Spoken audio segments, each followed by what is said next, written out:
నెల్లూరు జిల్లాలో అదనపు కట్న వేధింపులు మరో నిండు ప్రాణం బలి తీసుకున్నాయి. భర్త వేధింపులు తాళలేక ఓ వివాహిత ఆత్మహత్యకు పాల్పడడం స్థానికంగా తీవ్ర కలకలం రేపుతోంది.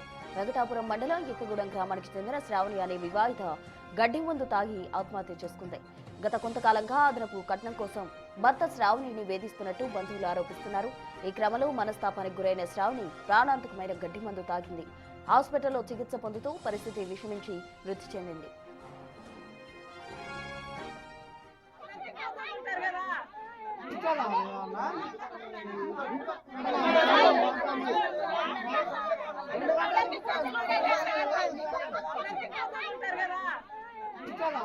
శ్రావణి మరోనా వార్త తెలియగానే బంధువులు ఆగ్రహం కట్టలు తెంచుకుంది. భర్త వేధింపుల వల్లే శ్రావణి చనిపోయిందని ఆరోపిస్తూ ఆమె మృతదేహంతో భర్త పవన్ ఇంటి ముందు బంధువులు ధర్నాకు దిగారు. బాధ్యులపై కఠిన చర్యలు తీసుకోవాలని, శ్రావణికి న్యాయం చేయాలని వారు డిమాండ్ చేస్తున్నారు. ఘటన జరిగినప్పటి నుంచి మృతురాలి భర్త పవన్ పరారీలో ఉన్నట్టు తెలుస్తోంది. పోలీసులు కేసు నమోదు చేసి దర్యాప్తు ప్రారంభించారు. యువతి అదనపు కట్న వేధింపులకు బలవడం ఇప్పగూడెం గ్రామంలో విషాద ఛాయలు నింపింది. నిందితులను త్వరగా పట్టుకోవాలని గ్రామస్తులు కోరుతున్నారు.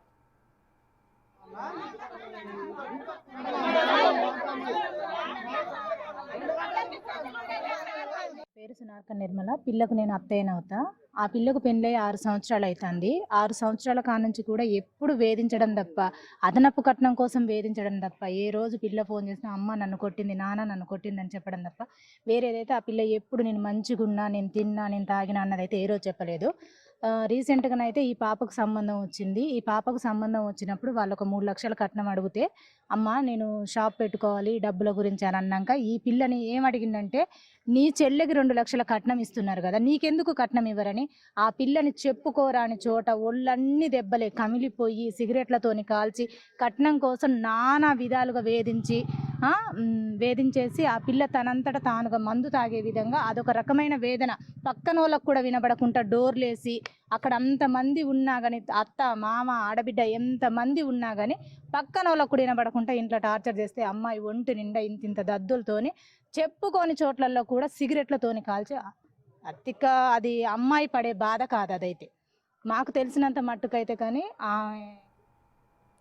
ఇదే అంశానికి సంబంధించి పూర్తి డీటెయిల్స్ మా ప్రతినిధి వేణు అందిస్తారు. వేణు, చెప్పండి. శ్రావణి ఆత్మహత్యకు సంబంధించి అటు కుటుంబ సభ్యులైతే భర్తే కారణం అంటూ కూడా చెప్తూ ఉన్నారు. మరి ఎలా ఉండబోతుంది, అక్కడ పరిణామాలు ఎలా ఉండబోతున్నాయి? శ్రావణి బంధువులు అయితే ఏపీలోని చిక్కనూరు సిఐతో ఫిర్యాదు చేశారు. గత 2 సంవత్సరాల క్రితము ఇద్దరు శ్రావణి పవన్ కుమారు ఇప్పగూడెం నుంచి అటు ఏపీకి వలస వెళ్ళారు. అక్కడ ఒక నర్సరీలో పనిచేస్తున్నారు. ఈ క్రమంలోనే తన వేధింపులు ఎక్కువయ్యాయి. దీంతో 9వ తారీఖున రాత్రి ఆమె గడ్డిమంత తాగింది. భద్రాచలం ఏరియా ఆసుపత్రిలో చికిత్స పొందుతూ నిన్న మధ్యాహ్నం మృతి చెందింది. పోస్ట్ మార్టం తర్వాత ఆ డెడ్ బాడీని పవన్ కుమార్ ఇంటికి తీసుకొచ్చారు. రాత్రి దాదాపు 12 గంటల వరకు కూడా అక్కడే బంధువుల ఆందోళన కొనసాగింది. అయితే భర్త పవన్ కుమార్ పరాయిలో ఉండడంతో స్థానిక పోలీసులకు తాను వస్తేనే తనకు అంత్యక్రియలు చేస్తామని భీష్మించుకొని కూర్చోవడంతో రాత్రి పోలీసుల ప్రొటెక్షన్ తో ఆ పవన్ గాలించి పట్టుకొచ్చి తన చేతనే అంత్యక్రియలు పూర్తి చేయించారు. అయితే 6 ఏళ్ల క్రితము శ్రావణిని పవన్ కుమార్ ప్రేమ వివాహం చేసుకున్నాడు. అక్కడే వ్యవసాయం చేసుకుంటూ ఆ వ్యవసాయం గిట్టుబాటు కాక ఇద్దరు కలిసి ఏపీకి భువనగిరి గ్రామానికి అక్కడ ఒక నర్సరీలో పనిచేయడానికి కాంట్రాక్ట్ పద్ధతిని అక్కడికి వెళ్ళడం జరిగింది. అయితే తన చెల్లికి, తన మరదలికి పెళ్లి నిశ్చయం కావడంతో 20 లక్షల రూపాయల కట్నం ఇస్తున్నారని తెలిసి తాను ప్రేమ వివాహం చేసుకున్నాడు. తర్వాత అప్పటి వరకు నుంచి ఇప్పటి వరకు కూడా కట్నాలు ఏమి ఇవ్వకపోవడంతో తన చెల్లికి ఈ 20 లక్షల కట్నం ఇస్తున్నారు, నువ్వు కూడా మరొక 3-5 లక్షల కట్నం తీసుకొస్తే బిజినెస్ చేసుకోవచ్చు అంటూ దాదాపు 2 ఏళ్ల నుంచి ఇబ్బందులు పెట్టినారు. ఇక తన చెల్లికి పెళ్లి ఖాయం కావడంతో డబ్బులను 20 లక్షల నుంచి తనకు కూడా కొంత అమౌంట్ ఇవ్వాలని వేధించడంతో తన చెల్లి పెళ్లి ఎక్కడ ఆగిపోతుందో, మరోవైపు ఆ భర్త పెడుతున్న బాధలు భరించలేక బలవన్మరణానికి పాల్పడింది. ప్రస్తుతం అయితే పోలీసులు, వెంకటాపురం పోలీసులు ప్రస్తుతం అతన్ని కుటుంబ పోలీసులకు అర్ధరాత్రి అంత్యక్రియ తర్వాత అప్పచెప్పారు. ఇక దీనికి సంబంధించి అటు పవన్ కుమార్ తో పాటు పవన్ కుమార్ కుటుంబ సభ్యులపై కూడా బంధువులు ఫిర్యాదు చేశారు. దీంతో పూర్తిగా దర్యాప్తు చేసిన తర్వాత అటు పవన్ తో పాటు కుటుంబ సభ్యులను కూడా ఏదైనా రిమాండ్ కి తరలించే అవకాశం కనిపిస్తుంది. మొత్తానికి వరకట్న వేధింపులు తట్టుకోలేక